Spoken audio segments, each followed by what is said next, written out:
In one of the most intense biker rivalries in American history, the Hells Angels and the Vagos Motorcycle Club clashed amidst the roar of engines and the spirit of the open road. This is a gripping tale of brotherhood, freedom, and the brutal pursuit of dominance. Set against the backdrop of the American West Coast, the showdown between these two powerful motorcycle clubs would come to redefine the very meaning of fear and power in outlaw biker culture. The story begins in the early to mid-1960s as the United States welcomed home thousands of veterans from the Vietnam War. Many of these men struggled to adjust to civilian life and sought out a sense of community and purpose. Motorcycle clubs offered both a place to belong and an escape. Among them, the Hells Angels emerged as the most prominent and fastest-growing club, establishing chapters across major West Coast cities. However, in San Bernardino, California, a group of 13 friends had a different vision. They set out to form their own motorcycle club, one that would challenge the dominance of the Hells Angels and carve out its own feared legacy. In 1965, the Vagos Motorcycle Club was born. The Vagos chose their name to reflect a life of freedom, wanderlust, and unrestrained exploration, ideals inspired by their Mexican heritage. They proudly adopted the color green as their symbol, representing growth, unity, and cultural identity. Quickly, the club gained popularity, attracting riders drawn to the thrill of the road and the bond of brotherhood. However, the same spirit of rebellion that defined the Vagos also led some members into conflict with the law. Arrests and legal troubles followed, but the club continued to grow, expanding its reach and influence across the biker world. The infamous Albuquerque incident, 1974. In May 1974, the Vagos found themselves at the center of a harrowing incident in Albuquerque, New Mexico. During a routine stopover, 5 Vagos members were wrongly accused of a violent crime they had no part in. The accusation sent shockwaves through the biker community and devastated the club's reputation. Despite maintaining their innocence, the legal system failed them. 3 Vagos members were wrongfully convicted and spent 3 painful years in prison for a crime they didn't commit. This incident became a cautionary tale, illustrating the dangers of life on the outlaw fringe. But it also lit a fire within the club. A desire for justice, vindication, and a hardened resolve that would shape their identity going forward. The Infiltration by Charles Falco, 2001. By 2001, the Vagos had become an established and secretive force in the biker underworld, but their secrecy attracted the attention of federal agencies like the DEA and ATF. In a bold move, the government recruited Charles Falco, a career criminal facing a life sentence, to infiltrate the Vagos from within. In exchange for avoiding prison, Falco agreed to become a confidential informant. His mission was extremely dangerous, gaining the trust of outlaw bikers while secretly gathering intelligence required careful manipulation and constant risk. He was eventually placed in Victorville, California, a Vagos stronghold, where he began the delicate and dangerous process of becoming part of their world. Falco's infiltration exposed the internal workings of the club, but also highlighted the challenges and risks of going undercover in such an environment.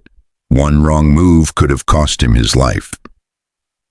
Operating undercover and burdened with anxiety, Charles Falco began the daunting task of infiltrating the Vagos Motorcycle Club. His mission was clear but dangerous: to gather critical intelligence that would assist law enforcement in dismantling one of the most notorious outlaw motorcycle clubs in the United States. Falco's life hung in the balance as he navigated the razor-thin line between loyalty to the brotherhood he had infiltrated and his secret alliance with federal authorities. What began as a desperate bid for redemption soon evolved into a high-stakes operation that would alter the course of outlaw biker history. Falco's infiltration set off a chain of events that exposed the secretive inner workings of the Vagos and sent shockwaves throughout the biker world. His transformation from convicted criminal to confidential informant marked the beginning of an extraordinary journey, one that would pull back the curtain on a world built on loyalty, lawlessness, and silence. Operation 22 Green, the culmination of Falco's undercover efforts, came in the form of Operation 22 Green, a massive and unprecedented law enforcement operation that dealt a devastating blow to the Vagos Motorcycle Club.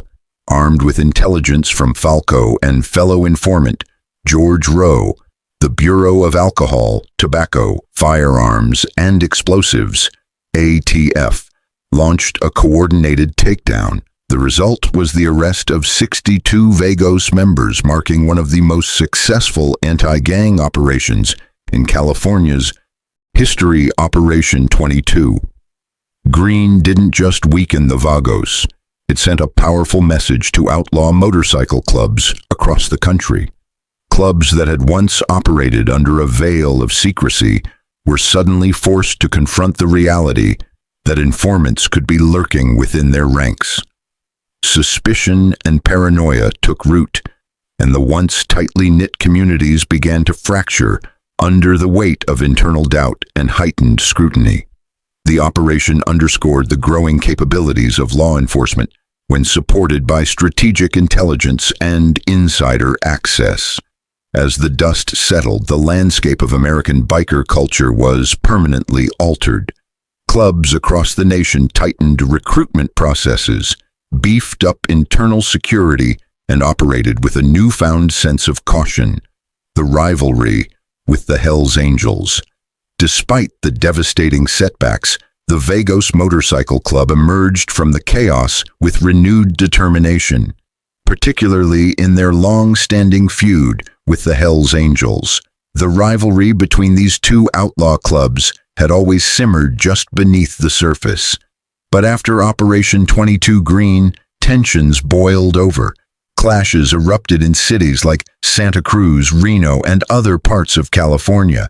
What had once been an uneasy coexistence quickly escalated into a full-blown turf war.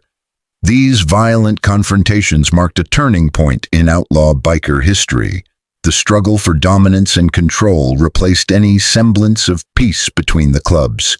Streets once quiet echoed with the rumble of engines and the threat of violence, leaving communities caught in the crossfire. The rivalry didn't just endanger the clubs themselves. It spread fear among civilians, strained local resources, and forced law enforcement to increase surveillance across the board. Long-term implications. The deep-rooted animosity between the Vagos and Hells Angels reshaped more than just their own clubs. It had lasting implications for the entire biker community. As confrontations grew more intense, a cloud of suspicion hung over all motorcycle clubs, not just the ones directly involved. Law enforcement agencies ramped up their monitoring efforts, placing biker organizations under closer and more frequent scrutiny. Other clubs, even those with no connection to criminal activity, felt the pressure of being associated with outlaw groups. Innocent bystanders in affected communities were left uncertain and anxious, their neighborhoods transformed into potential battlegrounds. The once rebellious allure of biker brotherhoods began to fade under the weight of internal conflict, law enforcement crackdowns, and public fear. Ultimately, the events surrounding Operation 22 Green and the Vagos Hells Angels rivalry did more than just expose criminal operations. They changed the culture of American motorcycle clubs forever. Trust became a rare commodity. Security measures grew tighter, and the shadow of law enforcement loomed larger than ever. Thanks for watching. Be sure to like this video and subscribe to our channel for more deep dives into outlaw culture, biker history, and true crime stories. We'll be back soon with more.